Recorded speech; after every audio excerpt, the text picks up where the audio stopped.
नमस्कार मित्रों, मैं कवि नीरज पांडे आप सभी का यथायोग्य अभिवादन करता हूँ। वीडियो डालने के क्रम में मैंने पिछले सप्ताह महाकवि धर्मपाल अवस्थी जी द्वारा प्रणीत क्रांति महारथी प्रबंध काव्य के प्रथम सर्ग को आप सबके समक्ष प्रस्तुत किया था, जिसमें शहीद शिरोमणि चंद्रशेखर आज़ाद के जीवन वृत्त पर आधारित प्रथम सर्ग में तमाम बातों का उल्लेख है। आइए आज मैं आपके बीच में द्वितीय सर्ग उदय शीर्षक से है, जिसमें चंद्रशेखर आज़ाद के जन्म से लेकर उनकी शैशवावस्था, बाल्यावस्था और किशोरावस्था तक का वर्णन छंद निवेदित करता हूँ। महाकवि धर्मपाल अवस्थी जी को उनके ही छंदों के द्वारा श्रद्धासुमन निवेदित करता हूँ। इन छंदों के माध्यम से सुनिएगा कि चंद्रशेखर आज़ाद के जन्म का वर्णन कि गरज रहे थे घन गहन गगन बीच, शस्य श्यामला धरा अतीव थी उमंग में, स्वस्ति पाठ में निरत दादुर समाज गीत, मंगल के गाते पिक चातक थे संग में, श्रावण सुदी द्वितीया दिन सोमवार शुभ, चंद्र कर्क राशि मध्य दीपित पतंग में, तो देखे कुल दीपक को जन्म जगरानी माँ के मेला सा लगा था खुशियों का अंतरंग में, और बस में अगर होता आनंदा तिरेक में भी कर देती संपदा निछावर कुबेर की, हृदय विशाल किंतु वैभव नगण्य देके, क्रूर विधि वाम ने भी अक्षम अंधेर की, आमदनी 5 रुपये थी प्रतिमाह और पति के चरित्र में थी उच्चता सुमेर की, अर्थ की विपन्नता के कारण झुके नहीं वे सामने किसी के जिंदगी जिए दिलेर की। और चंद्रशेखर आज़ाद से पहले उनके 3 भाइयों का जन्म हुआ था, लेकिन तीनों काल कवलित हो गए कि 4 पुत्रों को जन्म दे चुकी थी जगरानी, 3 हुए लीन गाल में अकाल काल के। 4 पुत्रों को जन्म दे चुकी थी जगरानी, 3 हुए लीन गाल में अकाल काल के, दिल में ललक तब जागी सुनने को प्रिय तोतले मधुर बोल एक और लाल के, किए उपवास व्रत पति पत्नी ने पूजे प्रतिदिन विग्रह बना के महाकाल के, और रखा सुतनाम चंद्रशेखर पिता ने तब मान वरदान का सुफल चंद्रभाल के। और उनका चंद्रशेखर नाम पड़ा, वैसे ही नाम के अनुरूप उनकी वृद्धि होने लगी, उनका विकास होने लगा।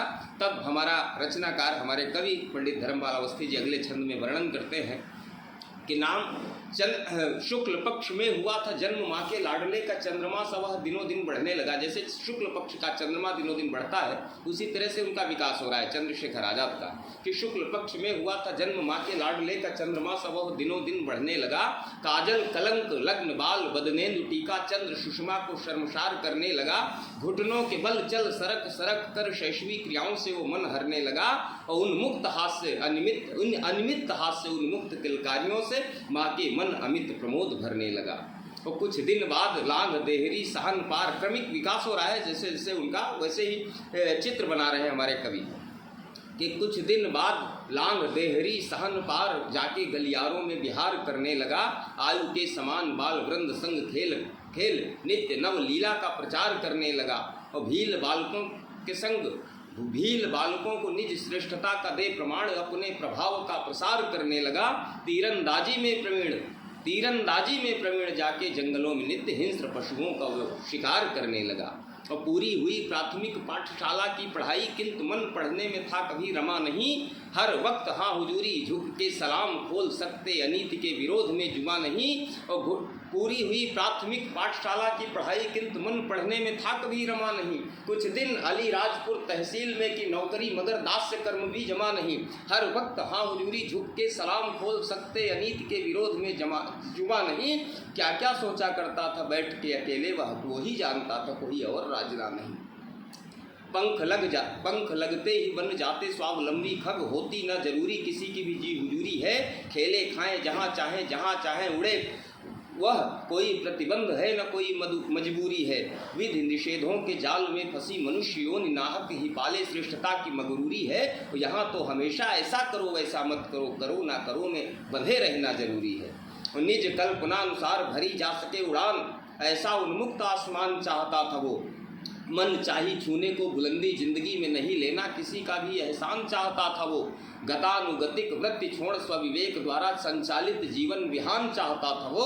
पग पग पर प्रतिबंध हो लगे, जहाँ पे ऐसी दुनिया से पाना त्राण चाहता था वो। और संयोग से कि आया एक व्यवसायी बम्बई से बेचता था मोती, घूम घूम रोजी रोटियां कमाने को। हाल सुन बम्बई का रोचक मचल उठा शेखर का मन, माया नगरी में जाने को। तड़प रहा था मन भावरा के अतिरिक्त जग की विचित्रता का परिचय पाने को। अस्तु चल दिया सर्वदा, अस्तु चल दिए चुपचाप सर्वदा के लिए, मन चाहिए आया वर जिंदगी बिताने को।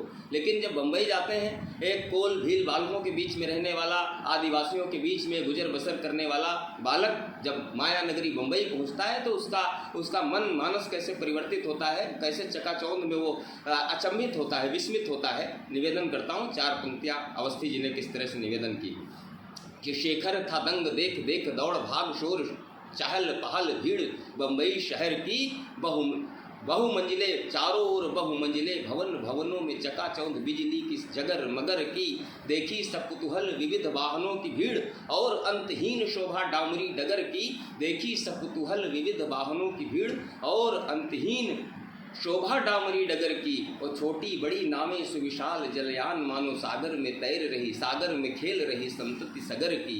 और 2 दिनों के बाद जेब दे गई जवाब तब उदर दरी के भूख के, 2 दिनों के बाद जेब दे गई जवाब जब उदर दरी के नखरे अखरने लगे।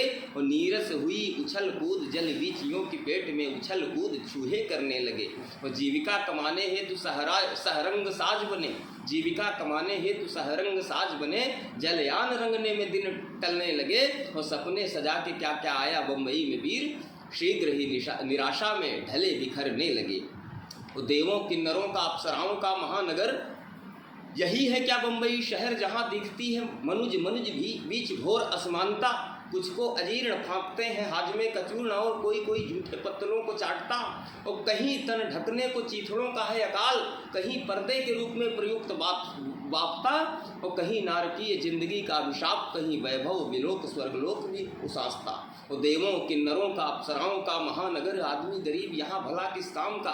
बम्बई की चहल पहल रौनक देख करके उससे लग रहा है शेखर को, जो किशोरावस्था में है, कि देवों किन्नरों का अप्सराओं का महानगर, आदमी गरीब यहाँ भला किस काम का। होटलों क्लबों में मधुपान का मुकाम, यह ठाठ बाट वालों का नगर टिमटाम का। वो चांदी काटते हैं चोर और जमाखोर, यहाँ जी रहा श्रमिक वर्ग जीवन गुलाम का। और ऐसी जिंदगी में आम आदमी का काम क्या है, जमता हो जाम संग रंग जहाँ शाम का।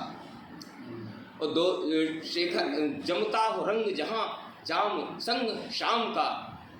और सप्ताह में रविवार को नहाना एक दिन जनपथ के किनारे सरकारी नल पे, सप्ताह में रविवार को नहाना एक बार जनपथ के किनारे सरकारी नल पे। और भूख लगने पे खाना होटलों में और चलचित्र देखना सिनेमा घर के पटल पे। थक के निढाल होके भूख लगने, थक के निढाल होके नींद लगने पे सोना, बीड़ी के धुएं से भरे सीले भूमितल पे। और सपने क्या इसी के लिए आया था मैं बम्बई शहर, खेद होने लगा उसे अपनी अकल पे।